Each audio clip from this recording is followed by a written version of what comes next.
Hi friends, this is continuation to my previous videos on the real-time interview questions. As I earlier mentioned, my main focus is going to be only on the real-time interview questions, not on the vague questions. Let us continue. So the other commonly asked question is, what are the migration challenges? So you have plenty of challenges while you are migrating. So you need to first list down what are the migration challenges you have faced while you were migrating various workloads.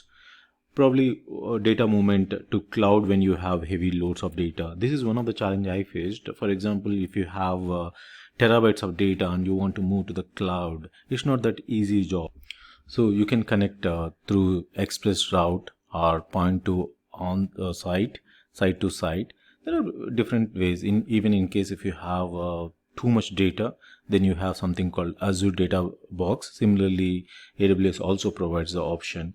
So the next one is hard-coded IPs. In case in your data center, if they have configured some hard-coded IPs, you need to identify all those IPs and need to replace with the IPs from the cloud.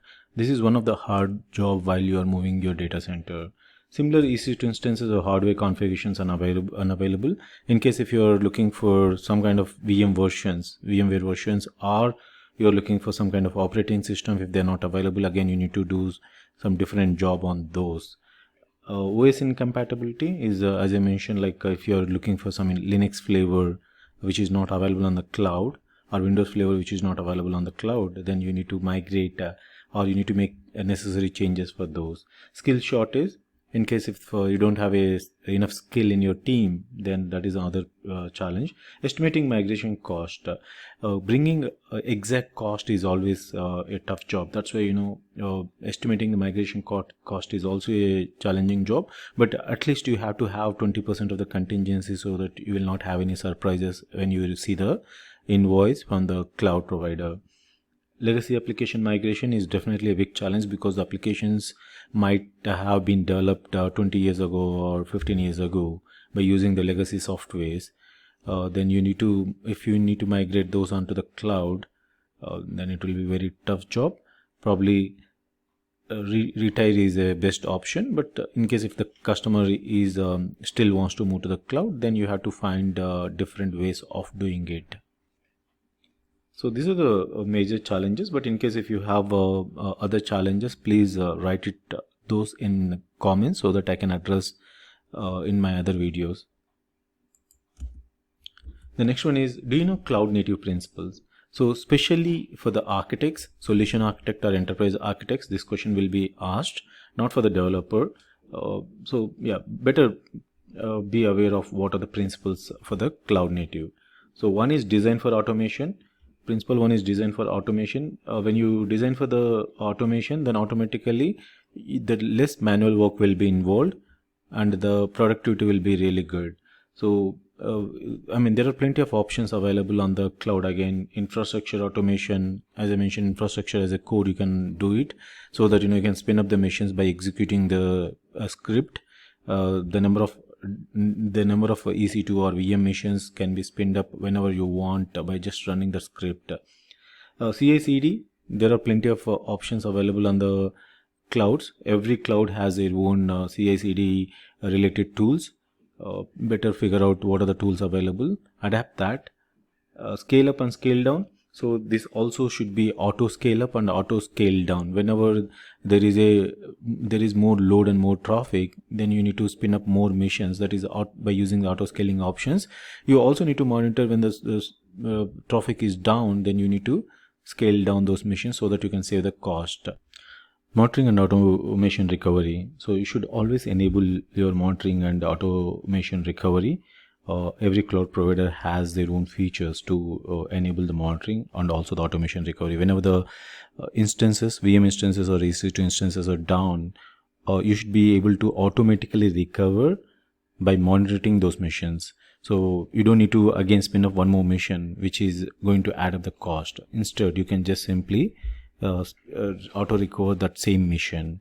The next principle is be smart with state. So always stateless applications have many benefits during the design. So be smart with the state. For example, while you are scaling, or if you are not depending on the state, you can easily scale up and scale down. For example, if you created a state of that particular user in server 1 and you are scaling up with the other server as the traffic is more, then that particular user state is not available in the server 2, which is pinned up just recently. So these type of problems will occur. That's why be smart with the state. That means manage your stateless components, and it will be very easy in scaling, repairing, rollback, load balance across. So in all these things, you can easily do those activities without any dependency on that particular state. When you maintain the state, all this will become blockers. The principle 3. Principle 3 is favor managed services. I usually recommend managed services to reduce the operational cost for customers. So when you recommend managed services like Elastic Beanstalk on AWS or app services on Azure or SQL Azure, these type of services, they don't need to maintain those services if they will be managed by the cloud provider, and the operational cost will be very low, and license cost also will be low, because you're not paying any license to those as it is a SaaS model. So always favor managed services rather than configuring a different type of infrastructure and increasing those operational cost to the customer.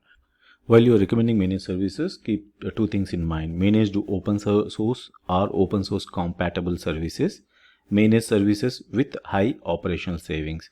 So identify those and recommend. There are plenty of options available on the cloud. You need to pick up which can decrease operational cost and at the same time less expensive. When you choose open source based compatible services, that will be really good for the customer. The next one is practice defense in depth. Cloud native architectures have their origins in internet facing services, and so have always needed to deal with external attacks. Therefore, need to adapt an approach of defense in depth by applying authentication between each component and by minimizing the trust between those components. Also leverage all the security features and enable the security wherever it is required. Example, web application firewall, DDoS protection, or guard duty. So wherever it is applicable, please take that security feature and increase the defensive system onto your cloud managed services. Next one is always be architecting. As cloud native features are evolving day by day, you should always look at what are the updates and need to see what re-architecture or doing the better architecture for your features. So these are the 5 principles you can explain to your interviewer. Let us go through the next one. Any idea about 12-factor app development? This is the other question for enterprise architects or solution architects or just architects.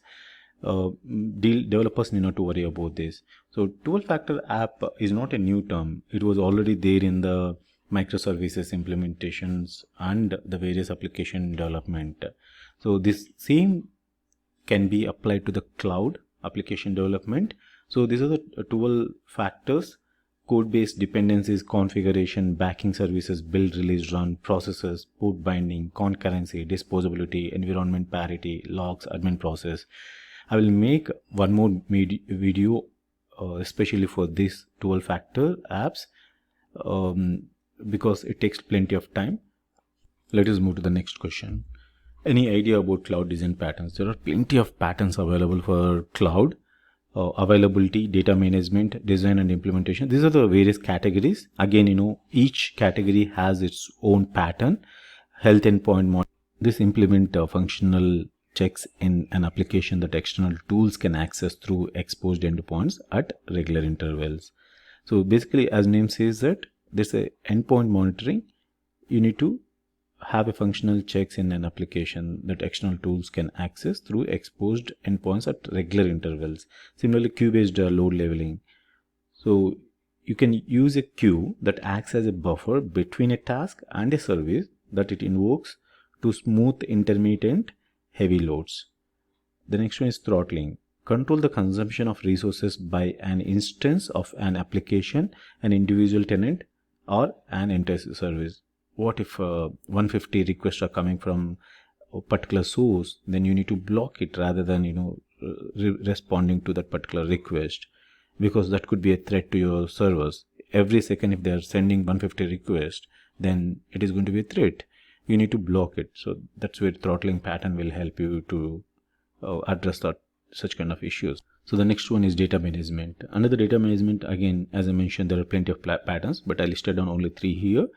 Cache aside, CQRS, event sourcing. Cache aside, load data on demand into a cache from a data store. CQRS, segregate operations that read data from operations that update data by using separate interfaces. Rather than using same interface to perform both read and write operations, you can segregate those operations and use different interfaces to perform different type of operations. Better remember at least 4 or 5 patterns so that you can answer to that question. Anyway, I'll come up with one more video on the design patterns which explains deeply on those things. Thanks for watching my videos. I'll come up with more interview questions.